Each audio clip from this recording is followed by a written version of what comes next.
हमने देखा है कि हमेशा एक क्वेश्चन करते रहते हैं, और ऑफलाइन में जनरली मैंने कई राउंड देख रखा है, और ऑनलाइन के भी स्टूडेंट्स को इस तरह की दिक्कतें ज़रूर होंगी कि सर पहले चैप्टर में हम लोग कंसेप्ट को तो कहीं ना कहीं समझते हैं, लेकिन उसको किस तरीके से राइट करना है ये एक बड़ी समस्या आ जाती है। तो घबराने की कोई ज़रूरत नहीं है। प्रीवियस वीडियो में भी हम लोगों ने एक क्वेश्चन को लिया था और उसको किस तरीके से राइट करना है हमने बताया था। इस वीडियो में भी हम लोग स्टूडेंट्स एक दो क्वेश्चंस को लेंगे और उसको किस तरीके से राइट करना है ये हम लोग सीखेंगे, ठीक है ना। तो चलिए आज के क्वेश्चंस को हम लोग लेते हैं और उसको अच्छी तरीके से हल करते हैं, ठीक है। ठीक है, अब देखो ये उदाहरण संख्या 3 है, उदाहरण संख्या 2 मैंने आप लोग को करा दिया था। अब इसको देखो कैसे समझना है, ठीक है ना। पहले क्वेश्चन को पढ़ते हैं।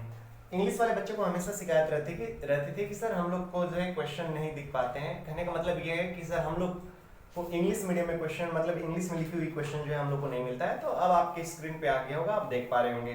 तो ये हिंदी भाषी विद्यार्थियों को यहाँ पे दिख रहा होगा, इंग्लिश भाषी विद्यार्थियों को आपको स्क्रीन पे दिख रहा होगा, ठीक है ना। अब कोई आपको दिक्कत नहीं आएगी। नाउ सी, मान लीजिए कि L किसी समतल में स्थित समस्त रेखाओं का एक समुच्चय है, ठीक है।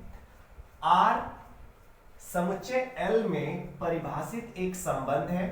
सिद्ध कीजिए कि R सममित है, किंतु यह न तो स्वतुल्य है और न संक्रामक है। मतलब R देखो यहाँ पे जो R डिफाइन किया गया है, मैं यहाँ पे लिख रहा हूं। R क्या डिफाइन किया गया है? बोला गया है कि L1, L2 such that L1 L2 पर क्या है? लंब है।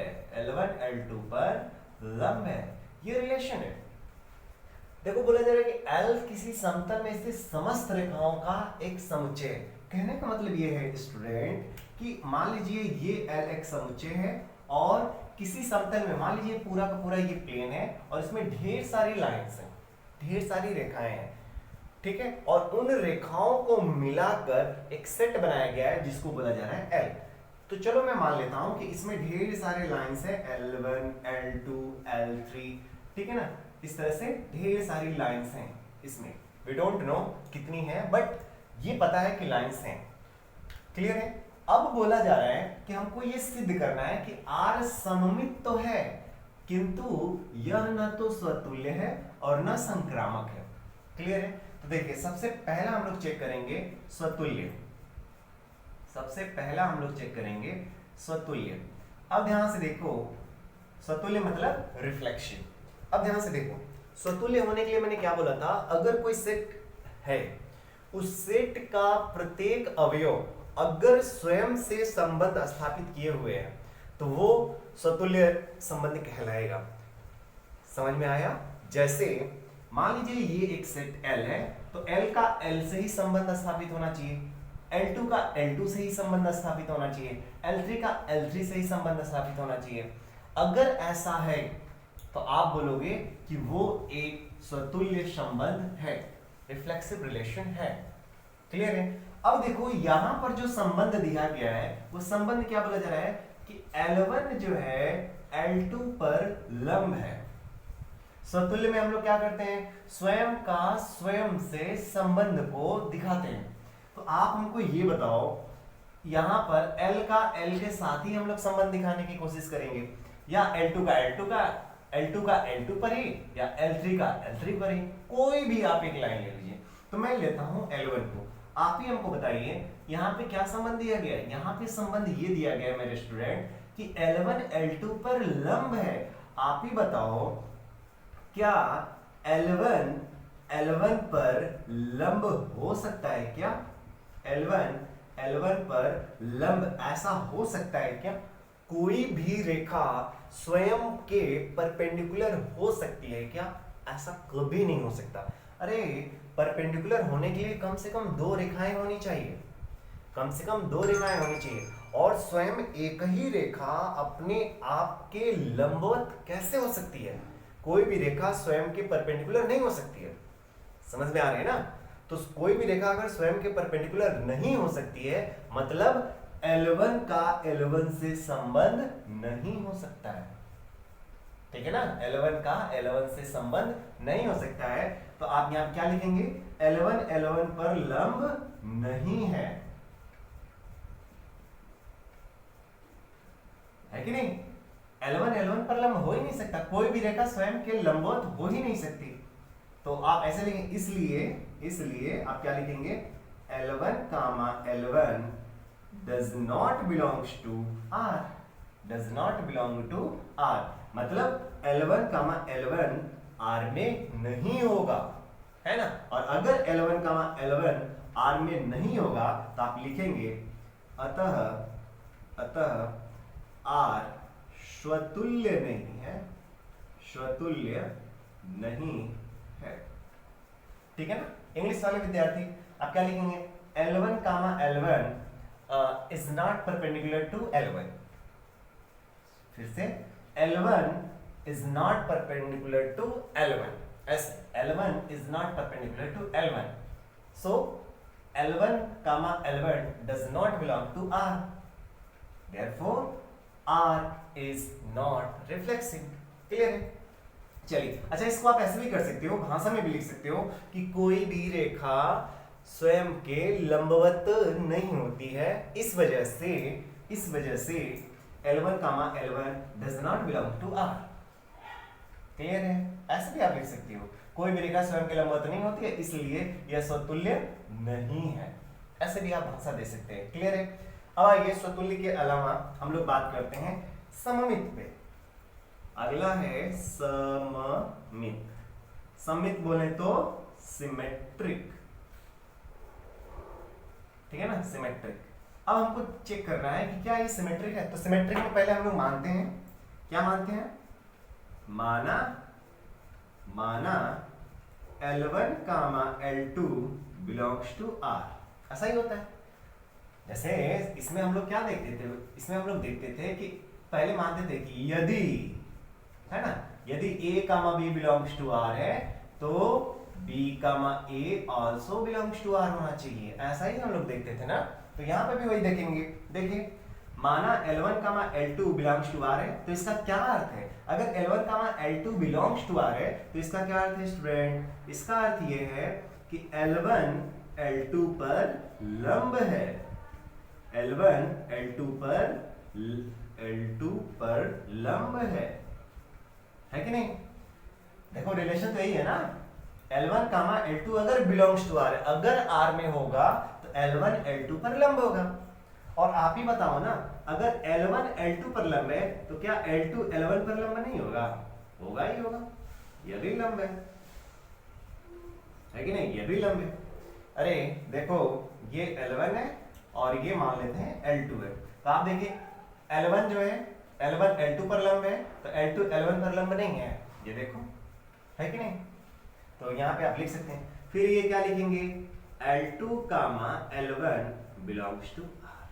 आप देखो, जब इस तरीके से था तो हमने इस तरीके से लिख दिया, तो ठीक इसी तरह से जब इस तरीके से है तो हम लोग इस तरीके से लिख सकते हैं। और अगर ऐसा हो गया तो आप देखने गए हो कि L1 comma L2 belongs to R है तो L2 कामा L1 भी तो बिलोंग्स टू R हो गया। जैसे यहाँ पे A comma B belongs to R है तो B कामा A भी तो बिलोंग्स टू R हो गया, तो यहाँ पर भी तो वही हो गया ना। आप लिखेंगे अतः R सममित है।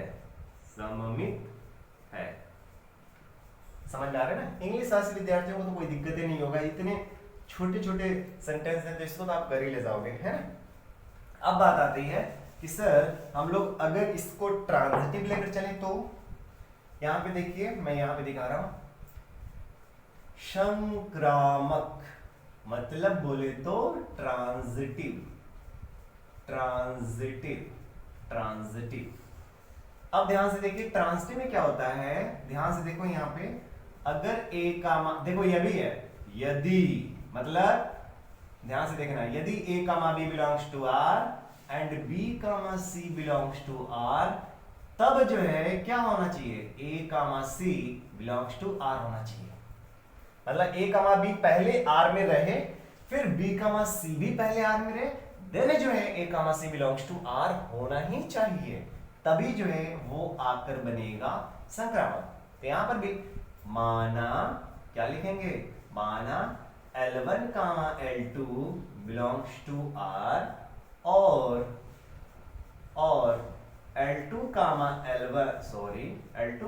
L3 बिलोंग्स टू R, ऐसे। L2 comma L3 belongs to R। इसका मतलब क्या है? इसका मतलब क्या है? इसका मतलब यह है कि L1 L2 पर लंब है, लंब है। इसका अर्थ यही है ना, अगर L1 comma L2 belongs to R है मतलब क्या है? L1 L2 पर लंब है और इसका मतलब क्या हो गया? L2 L3 पर लंब है, L2 L3 पर लंब है। समझ में आया? L1 L2 पर लंब है और L2 L3 पर लंब है। अब ध्यान से समझो, अब ध्यान से समझने वाली बात है मेरे स्टूडेंट्स, बहुत अच्छी तरीके से बहुत ध्यान से देखिएगा। देखो मैं दिखा रहा हूं, ये है, चलो मैं मानता हूं ये L2 है, ठीक है। अब देखो L2 पर कौन लंब है? L1, तो मान लेते हैं ये L1 है, ये L1 है। अब देखो L1 L2 पर लंब है कि नहीं? बिल्कुल है। अब बोला जा रहा है कि L2 L3 पर लंब है। अब ये जो है L3 पर लंब है, तो ये भी तो देखो, मान लेते हैं ये L3 है। तो आप बताओ L2 और L3 के बीच में देखो ये लंबवत वाला ही रिलेशन है। तो आप देखिए L2 L3 पर लंब नहीं है क्या? है, बिल्कुल। तो इसके अकॉर्डिंग मैंने फिगर बना दिया।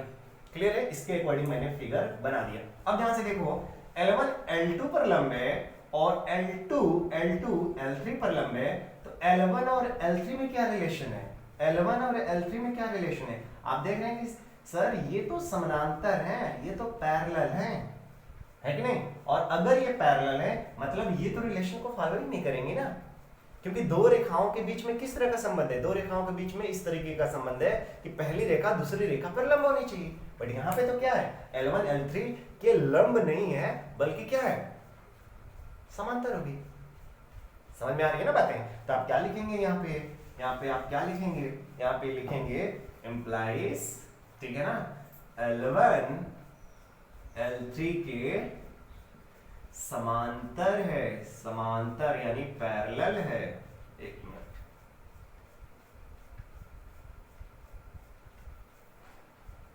ठीक है ना, L1 L3 के समांतर है। और अगर L1 L3 के समांतर है मतलब इसी को क्या लिखोगे?